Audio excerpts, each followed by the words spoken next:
What if fear is not the towering, insurmountable mountain it seems to be, but rather a stepping stone on the path to courage and strength?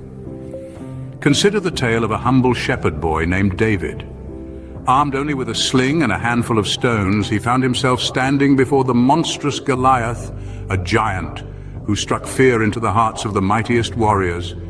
Yet David did not tremble, nor did he retreat. Instead, he stepped forward, courage in his heart, strength in his spirit. How, you might wonder, could a mere boy exhibit such fearlessness in the face of certain doom? The answer lies in his unwavering faith and belief in the scriptures that he held close to his heart. In the book of Deuteronomy, chapter 31, verse 6, it is written, "Be strong and of good courage, do not fear, nor be afraid of them, for the Lord your God, He is the one who goes with you. He will not leave you nor forsake you."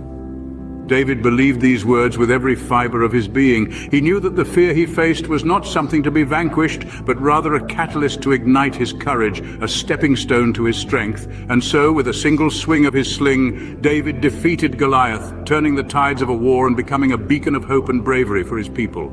This tale of David and Goliath is not just a story of an underdog's victory.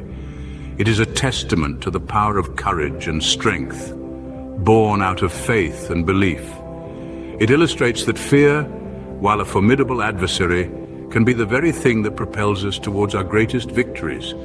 The scriptures mentioned from the book of Deuteronomy serve as a reminder that courage and strength are not inherent traits, but qualities that can be cultivated through faith and perseverance.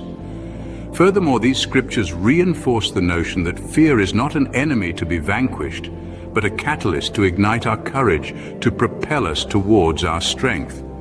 So remember, the next time you stand before your own Goliath, be it a challenge that seems insurmountable, a decision that feels unbearable, or a path that looks untraversable, do not shy away from the fear it instills. Instead, embrace it, harness it, and use it as a stepping stone to your own courage and strength, just like David did. After all, in the wise words of Nelson Mandela, I learned that courage was not the absence of fear, but the triumph over it. And so the journey from fear to courage, from weakness to strength, begins with a single step. Will you take it?